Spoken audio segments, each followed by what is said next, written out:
Hi, we're Oxygen Conservation, and this is the Shoot Room Sessions.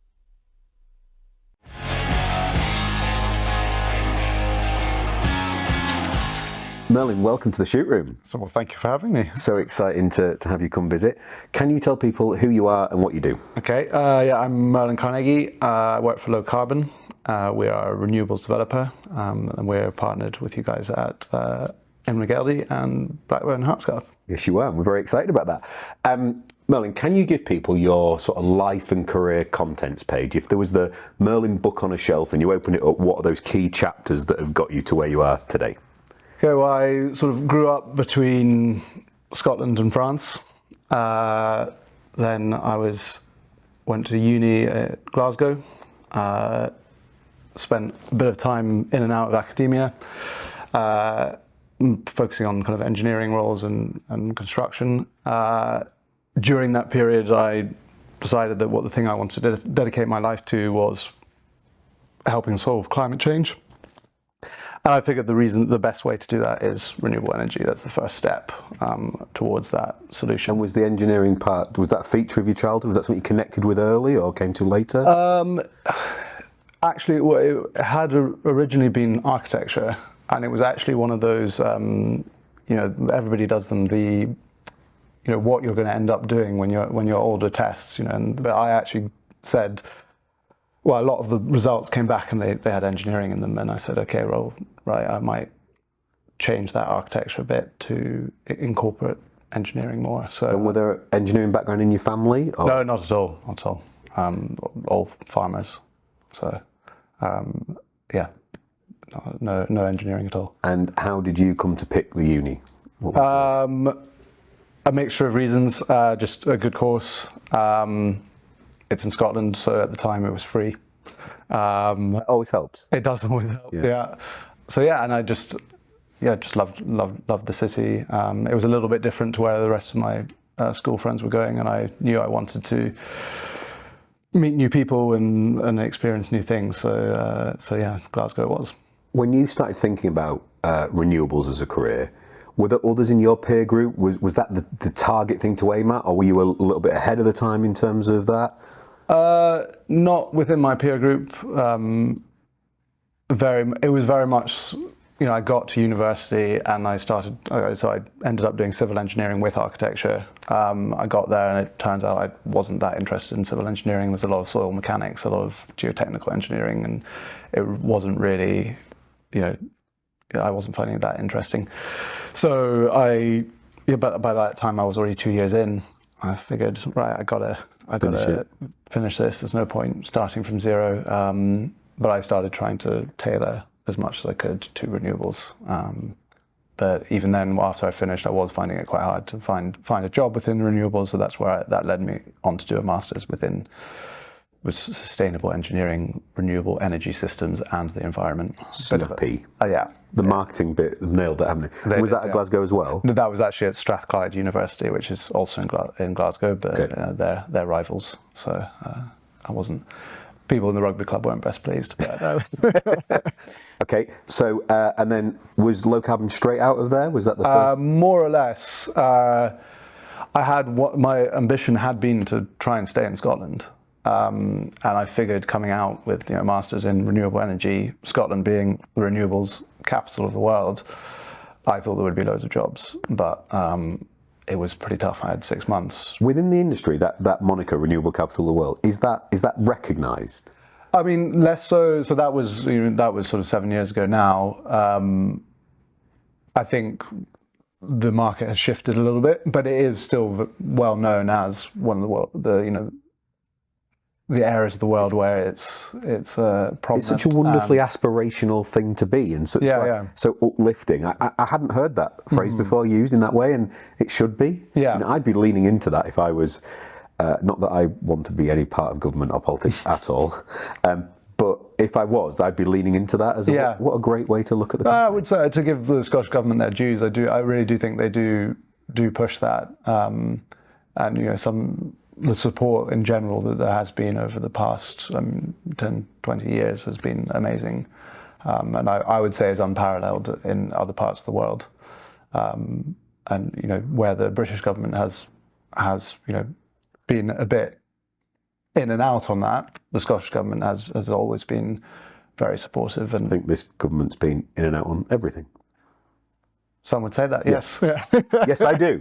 Yes, I do.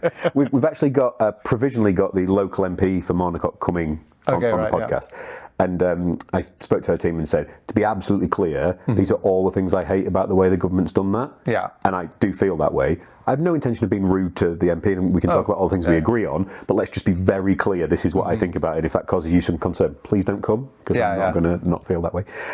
So I think you're about to say that sort of going from education into industry was a tough period? Yeah. So it was sort of 6 months of, you know, interviews, etc. And I was very fortunate at the time. I had a very supportive boss who she was in sort of housing development, and I sort of was her right-hand man, and would do, you know, one day I would be looking at the architect's plans and dealing with sort of suppliers, etc. The next day I could be tearing down a wall and, you know, gutting out a bathroom type thing.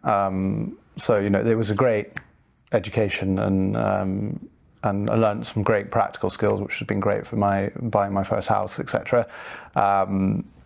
But also she knew that, you know, that I wanted to move on. So, you know, was really supportive when I needed to take a day off here and there just to go to interviews, which was very fortunate for this job. And just a really competitive field in terms of people trying to get into the sector, or? There was more, from the Scotland standpoint, it was more lack of. So yes, it was very competitive but that was because of the lack of supply, I would say. But then within, it was what I eventually looked at the way things had been going, and I said, right, no, I'm going to have to expand my net. I'm going to have to consider moving down to London, which at the time just sounded awful to me because that's where all my friends had gone, etc. And I just didn't want to be a sheep. So what year is this? Give us a time this frame. Was 2019-ish. And yeah, within the first month, I had 3 interviews, and low carbon was one of them. And then, but by the time I got down there, I was sort of like, why was I avoiding this? You know, it has been great fun, even despite being there for the pandemic. But yeah, it was lucky I had that supportive boss, actually, because the low carbon interview process was pretty intense. Included a 3-day sort of in the field trip with one of their Lounge Scouts. So you started with low carbon in? July 2019. So we'll be coming up my 5th anniversary in July. And so much must have changed at low carbon since then. Oh yeah. So it's been... broadly, how many people were there when you started, do you think? So there were probably about 90 in total. Yeah. That included quite a few people down in Exeter on the asset management side and out and about servicing solar sites, etc. But I would say within London itself, there was 40, 50, probably close to the 50. So obviously that just from a headcount standpoint, it's exploded in the past 2 years. Yeah, so give people a quick overview of how low carbon's changed in terms of when you started to the low carbon we know today. Well, so low carbon started as primarily an investor in 2012. And then in 2018, they decided to bring in a development arm on in-house. And that's where I started. I came into the UK solar development team. And so for a number of years and through the pandemic, we built that team to a 20-person headcount. So in terms of scale of low carbon now, so 90 people when you joined, now it would be? So now we're 250. So yeah, it's... And were all those there for the kick-off event for 24? Majority, yes. There are a couple. We have a couple of people in Berlin and the States, etc. They were unable to make it, but predominantly everybody was there. Yes. So we're hugely fortunate to have Chief Exec of Low Carbon Roy on our board, and as one of the key sort of founders of Oxygen Conservation, which was really exciting. So hearing him talk about the growth and the chapters of the business is amazing, and also know quite a few of your sort of senior directors well who were like single-digit employees in low carbon and things. So exactly, to hear their story, they're like, it's night and day how it's grown, and at such a pace as well, which is so exciting. Yeah, it is really, really exciting, and I think what really does need to be commended as well is the low carbon seems to have been able to keep that sense of sort of startup. Roy literally said to me the other day, "We're still a startup." Yeah. You know, we do still, you know, some things feel a bit more slicker and corporate, you know, i.e. the office, etc. But other than that, which is very beautiful, yeah. But the sort of general ethos is still there, and you know, I think that's really important. I love the connectivity. So if people are lucky enough to go to Low Carbon's Central London offices, which are beautiful, there's an incredible picture on the wall of Roy, Mark, and David on our board walking in the Invergeldy hills that Joss took. And what I love about that is, you know, when we took that photo, Roy was like, "I have to have that up in the office." So it's that connectivity and that lineage of, you know, Low Carbon set in the way and a long, long way ahead in terms of growth, but we're trying to emulate some of the ways in which you've done that in different sector, obviously, but with a lot of the same DNA and investments and founders there. What's the best bit about being part of Low Carbon? What do you enjoy the most? I would say the freedom has been amazing, especially as, you know, I would consider this my first sort of proper job, a sort of professional job. And despite that, I've always had this autonomy to get my day job done, but also to maybe explore other options that Low Carbon could go down, etc. Whether it's different technologies, different geographies. I've always really, really appreciated that. That's exciting. So we've got 2 awesome projects we're in discussion with you. So should we talk about Invergeldy first? Yeah. And when were you first aware of Invergeldy as an estate in that part of Scotland? Well, so I grew up, or for a time between the ages of 4 and 11, I lived in Comrie. So that, you know, I've been in that part of the world for most of my life, and then obviously I moved away when I was... I think that's a really important point for people to sort of hear and recognise, and gathering local opinion and perspective on things is a really challenging topic, and one we spend so much time thinking about, because not all local opinions are the same. No. So I don't know about you and your wife, but me and mine don't agree on everything. Sure. Yeah. Not everything. So in the same household, 2 opinions can be very different. Yeah. Next door neighbours are very different. 3 houses, 4 houses. When you look at a community opinion and say, what's the overriding perspective, it's so difficult to gather that. Yeah. And then you think about people who have spent a large part of their life in a place, or people who've just arrived in a place and might be a part of the community in the future. So I loved when I first heard your story about being so connected to that place. That made me even more excited about you being involved in the wind project, because that landscape is formative to you. And in, you know, they say that sort of between 4 and 5 and 10, 11 are the most formative years of your view of the world, because that's the bit you're exposed to all the time. So I love that you've got such a connection with that place. Yeah, and I mean, it didn't stop there. You know, my parents moved to France for a bit, and they stayed there, but I came back when I was about 15 to live with my granny, who was in Octorado. It's not too far away. And then even more recently, I got engaged just on the hill. Just you can see the hilltop in which I proposed to my now wife. Yeah. That's Elle whooping off camera. From Invergeldy, so you know it is an incredibly important place to me. That must feel so for you to combine a place that's so important in the heart with something you so believe in terms of the energy transition and the ability to put wind there. That's perfect if you can make this is your wind farm, right? I mean, that's what it must feel like. A little bit, but yeah, I mean, it does feel incredibly important to me, and yeah, I'm excited to, you know, there's going to be many bumps in the road, but and you know, we'll never be able to please everybody. I completely understand people's different views, and you know, we as Low Carbon and myself are here to listen to what those concerns are. When we first sat down and talked about it, and what I loved is I didn't have to push you or Ryan, your colleague, on this at all. And I was like, I want this to be the most. We live in a world of shades of grey now. We haven't got time for. There's no options for black and white anymore. We have to do something about the reliance on fossil fuels. If we don't, no one will be having conversations anymore because the world will be over. So we have to try and do something. Do I think there is any perfect solution to energy provision? No, they all come with compromises and challenges. But I want this to be the most sustainable, environmentally appropriate wind farm we can. And you guys immediately went, yes, we agree completely, which was brilliant. Can you bring that to life for us a little bit? So what are we going to try and do to ensure we are as environmentally appropriate as we possibly can be? So I think what we've done so far is, particularly when it's come to that legal document, which is what George and I have spent a lot of time batting back and forth on, is having the right framework to allow both of us and our investors to invest in with full confidence that their part that they're investing in is being done well and isn't being affected by the other part. I think we've got to a really good stage of that where we've compromised maybe some of the control that we would normally have, and likewise you guys have also compromised on some of the freedom that you would otherwise have as a landowner.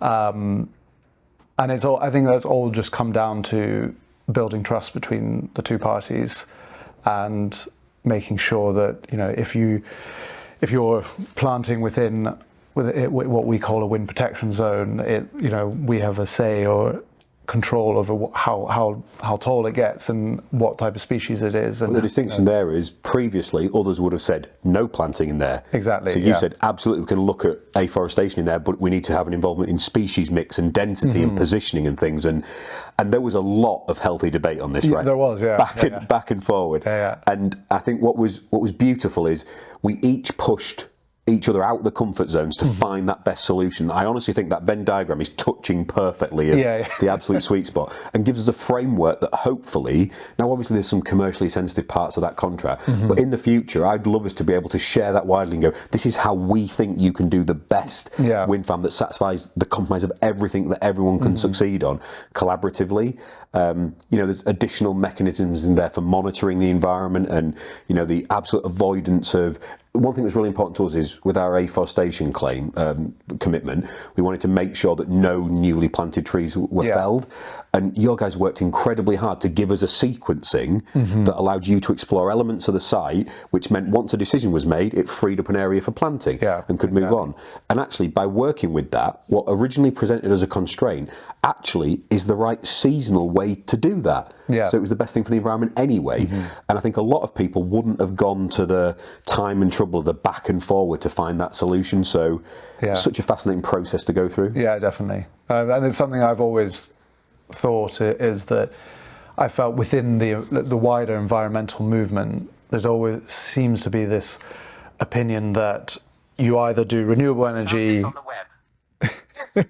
Merlin's that inspirational. My watch has just decided to quote him. There we go. Sorry, watch.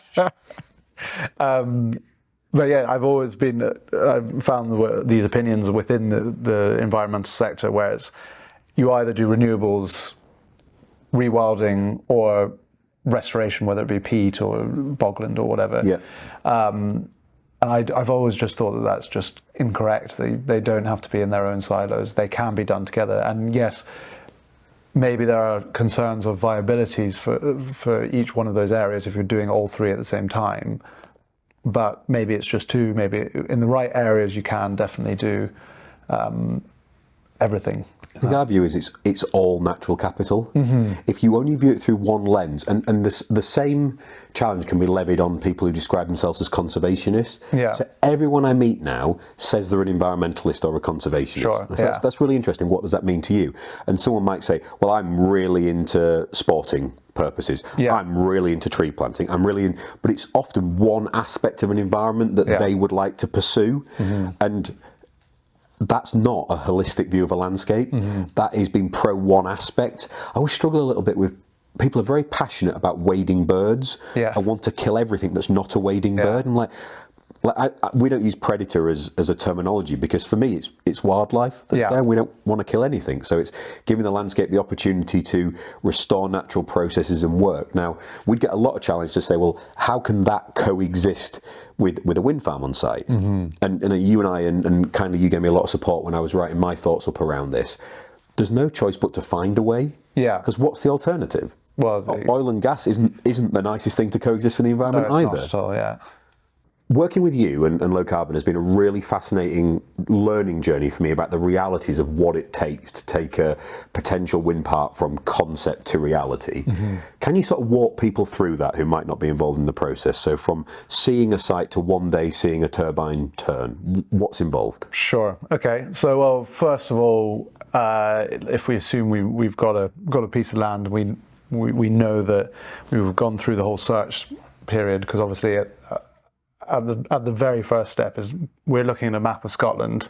We don't know who owns the land. We don't know, what the constraints are, etc. So it's all about dividing it. Is there a rule as to what sort of percentage of Scotland's even possible to consider wind upon? I don't know. I don't know what the percentage is off the top of my head, but I did do a sort of a vague. Because it's not everywhere, right? There's a small amount that's potentially possible geographically, topographically, politically, designation-wise. Exactly. So first off, anywhere within a national park or what's called an NSA, a national scenic area, completely off limits.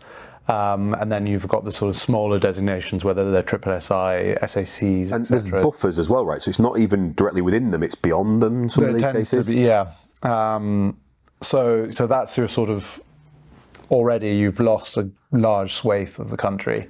And then yes, the technical reasons are also there.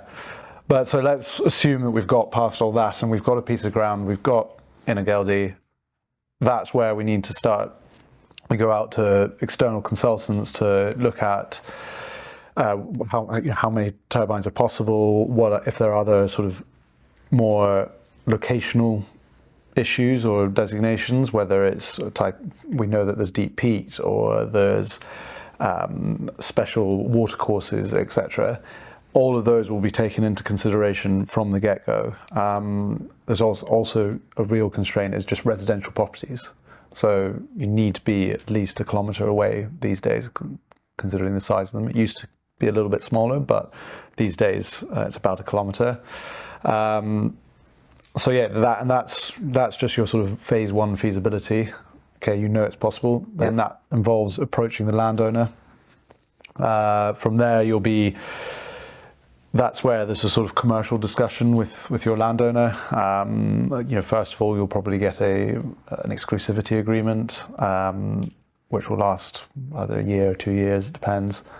And alongside that, you'll then be moving your land, and you're moving your planning. So starting with getting further deeper into where you're going to be putting your turbines, and then you've also got your third prong of development being grid. So you need to start engaging with the local, in this case, the size of which we're looking at will be engaging with the transmission grid operator, which in this case would be SSE transmission. And when do the whole suite of sort of more detailed surveys, the bird surveys, the landscape type stuff, when does that kick in? So ideally, the bird surveys generally will set how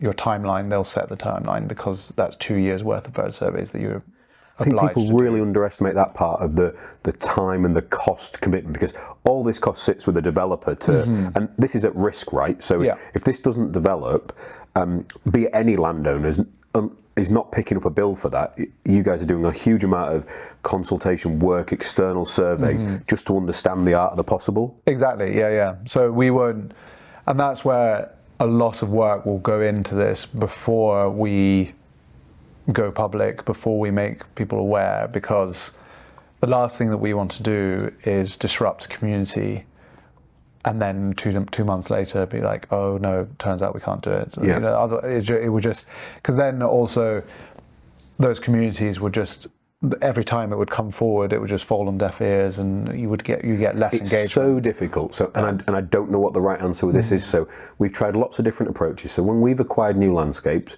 we've gone in on the day of completion and said, "Here's an event. Lovely to meet you. This is who we are." And people are like, "What's your plan? What are you doing?" I'm like, I don't know. We've just bought it. We're here to hear your plans and views. Oh no, well we turned up for a presentation, wanting to know what you were doing. Yeah. We don't know yet. So you go, okay, and then some people go, well, why have you wasted my time until you've got something to present? Exactly. So you wait a little bit longer, you come back in month 6 and say, well, why is it taking you this long to... I don't know what the right answer is. It's to try and listen as much as possible and respond and be respectful, but you can't be everything to everyone. No. So our intent is always to listen and be respectful and communicate something meaningful when we can. But I think you're absolutely right. Announcing something when there's nothing to announce just upsets people with nothing to share. Yeah. So we're 2 or 3 years in at this point. We're doing bird surveys. Yeah, so you'll have 2 years worth of bird surveys, and probably at some point during that period you will have gone into scoping, which is where you get an opinion from the local council. They will tell you areas that you should focus on within your planning. Maybe it's more extensive peat work, more extensive bird habitat.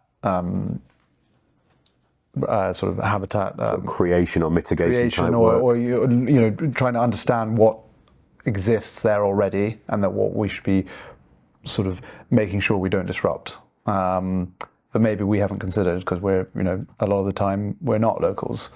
So from there you'll be ready to put in your planning permission, and that can, these days it's taking anywhere between a year to 2 years. Let's assume you then get planning, and it's... So on that, we're probably at least 2, if not 3 to 4 years from where we've first spoken locally and said, this is the art of the possible, we think it's potentially there. Yeah. I think that's really difficult for communities as well, because you go and say, we're looking at wind here, and some people are like, oh, so turbines are coming tomorrow. No, it still remains really unlikely they'll come at all. Yeah. If they do, we're not even going to get a decision point for 3 or 4 years. Yeah. And again, you're still financially funding this part of it, right? This is risk and consultation there. So I don't think I'd realised from afar, each step of the way is this a go or no go? Is this a go or no go? So planning's in, you've got your permission, you've got your initial scoping, you put your planning in, and you get a yes, no at that point? So after the 2-year period, you'll get a yes, no. Sometimes it can go to committee, it can go to, it can go... Do you know anywhere. what percentage of these get through first pass? Is there a... So it's changed recently. So in sort of end of last year, there was what the Scottish Government came out with a new policy framework, NPF4. And since then, we have seen a marked increase of approvals. Because renewable energy growth and creating the world's leading renewable energy places, that's Scottish Government policy, right? Pro-renewables is policy. So the Scottish Government want 20 gigawatts of onshore wind. Help people understand that. What does that look like? How many turbines is that? What? So I mean, well, on today's turbines, if you assume a 5 megawatt turbine, that would be what, 4,000 turbines? Wow. Wow. How many are in Scotland at the moment? Do you know? I'm just quizzing you on number of turbines. We need to throw to a producer off screen. Can you Google how many wind turbines are in Scotland while we're chatting? I mean, I know that there's about 11 gigawatts now. And they want a further 20? And they want to... No. So it would be 20 in total. Okay, so there's 19,000 at the moment. Interesting. But there'd be smaller ones and earlier ones. They're much smaller ones, yeah. So most of the earlier ones were, 1 gigawatt, maybe pushing 2. But now this turn of sort of development phase will be... Okay, so let's assume we get a yes at a planning permission stage, year 4, 5 maybe. What happens next? So that's where it will come back to us a little bit, and that's where we'll need to then find the route to market. So these days there are sort of 2 main pathways. One being CFD, which is the government-supported contracts for difference. That's where effectively the government will give you a guaranteed price of X And if it's above that amount, the developer will repay to the government. If it's below that amount, the government pays us. So at this stage, the government have been making quite a lot of money off because the wholesale price is really high. The developers have been paying back the government because they've been getting a surplus. Yeah. But what that means for the developer at this stage, because right now it's still very uncertain, it means that you can go to banks, you can go to funders, and they will give you a better rate or cost of capital. Because there's a base. Because there's a base, and they know for a certain amount of period, you will get paid X. And renewables they're very stochastic on a day-to-day basis, but over a long time period, you can predict quite accurately how much energy is going to produce from one turbine. So having that price guarantee is really, really helpful when it comes to finding a route to market. So when you're having that conversation about route to market, will you know your access routes and like the logistics by this point as well? So at this stage, you'll know your access routes ideally prior to planning. There are some people that might take a risk here or there. They might know that they're going somewhere, but they might not have it under sort of commercial contract. But that is a case by case basis. How I think that's one of the challenges I hear the most. So people will say, "Oh, I kind of hear a 50-50 divide." Generally speaking, I hear young people saying, "I quite like wind turbines. I think they look cool, they're elegant, they're pared back," and I sometimes explore that and say, do you visibly like them in terms of the visual, or do you like them because you know what they're doing and the commitment it's making to helping climate change? Yeah. And that's 50-50 as well, actually. Some people are like, no, I just think they're elegant things and they look cool. And then the older generation are definitely like, I don't want to see them in the landscape. Yeah. Except occasionally I had this great quote of someone who was in their 70s at one event say to me, "Oh no, I've always loved windmills." Right, yeah. So their view is this is just a modern interpretation of a windmill. Yeah. And they always loved the concept of a windmill. So Right. I really like that one. Yeah. But the other challenge I hear a lot is, well, how on earth are you going to sort the access problem? And it's more asked as a question of interest, I think, rather than a frustration. It's just like, oh, how is this even doable? Yeah, and especially these days because the component sizes are much bigger now. So that access issue is becoming very prevalent on a lot of sites. So again, most of that, it's about finding the technical side is the hardest, I would say. And there are really novel new ways you can bring turbine pipes in. Still, the people always ask me about if you can bring them in by air. It has been tried. Not successful so far. I don't want to look after the health and safety of that. No, certainly not. But so one thing that we're seeing a lot more now is a blade lifter. We actually ended up following one to view an estate that wasn't ours. Really? And it was pulled up, and it was at least 45-degree angle. Spectacular looking thing. And they'd paused at a side of the road, I think, to change driver or what have you. We were going to view a site, nothing to do with when we purchased, but it was spectacular, the engineering of it. There's some really interesting videos, or if you're into this sort of stuff, but it's in China, and they not only is it blade lifter, but it also has a rotational sort of mechanism. So there's a hairpin bend, and effectively, as the lorry is moving round, they move the blade. Oh, wow. So it's facing forward at first, and then once it's gone round, it's then facing backwards. That's incredible. Which is pretty incredible. The other thing I've loved about your approach to when we've been talking about, I think this probably comes from your connection to the place especially, but when we've been talking about access routes, it's been, and what opportunity does this give us to open up access routes, or maybe cycle paths, or if we need to change something from an access perspective, what does that leave for a community and give back in terms of getting people out into the environment, which I think's amazing. I think, it's really, really important. And I think anything that encourages more people out into nature is always a good thing. With all forms of landscape change we've seen, actually, the more people get out, understand it, see it, interact with it. We actually did an event at our Blackbird and Heartscarf site and did a Q&A. And often the person who feels the most frustration sits in the middle of the room to throw the challenge at you. First lady comes in and goes, "You're going to do wind here and you're going to stop me killing foxes, aren't you?" I said, "We'd like to do..." So first of all I said, "Lovely to see you, hope you're enjoying lunch. Yes, we'd like to do wind here, and of course we're going to stop you killing foxes. You shouldn't be doing that anyway. They're wonderful things. And then she, well, I don't want wind here. I came here to retire and I don't want it to change. And before I could respond, the other side of the room went, oh, no, we'd really quite like wind here. We went to visit this site and it's really amazing. You should see this. And there was like a 20-minute discussion, like midway through this Q&A, of the community themselves exploring it. And I was like, okay, I'm happy to check any other questions. It was really fascinating that the group had been to see a wind farm, were amazed by it, and went, actually, no, this is brilliant what it could offer in terms of jobs and opportunity. And in that community, especially, as I understand it, there's a challenge in the sort of grid capacity of extending and growing the community. So additional power there would really help. That is a big issue there that I understand as well. It's a wind farm could really help with that, because as soon as you're bringing in a generation-led connection, it then leaves space for a demand to suck that generation up, basically. So that would definitely help from their perspective. Sorry, I deviated you away from building our previous one. No. So okay. we're finding our way in. We're starting to look at logistics. Yeah. Next. So you've got the logistics, etc. You're finding a route to market.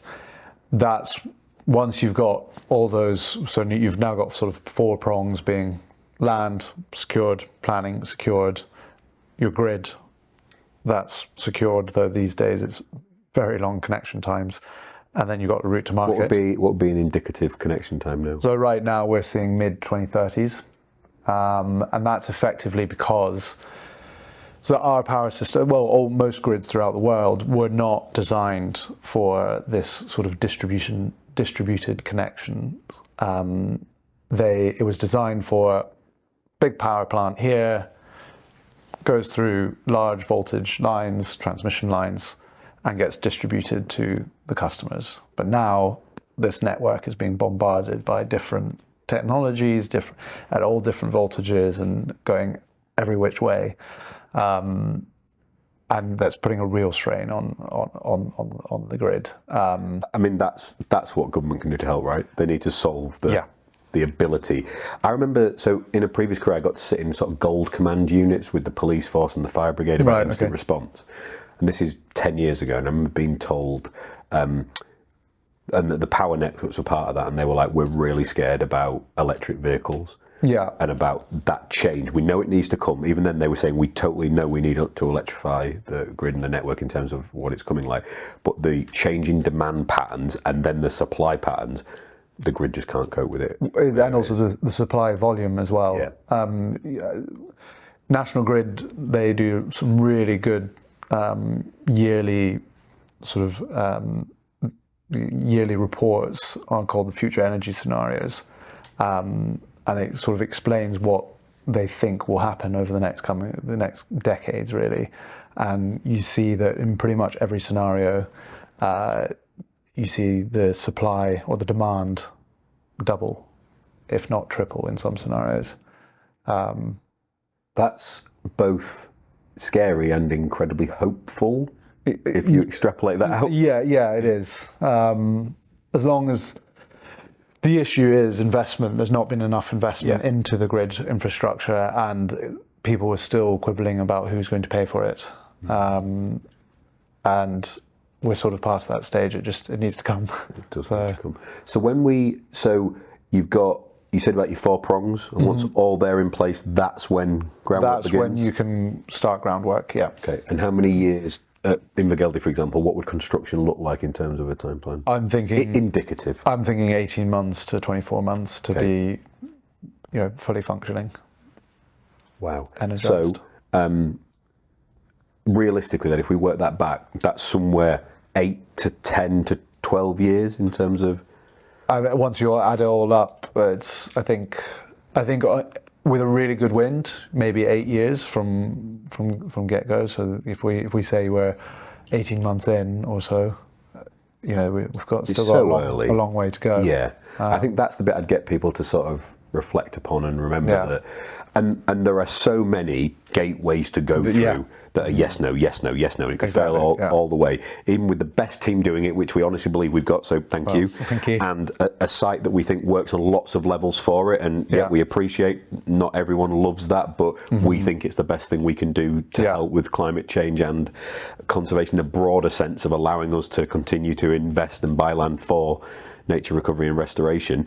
We're still maybe 8 to 10 years away from it being a reality. Yeah, exactly. What I hope to do.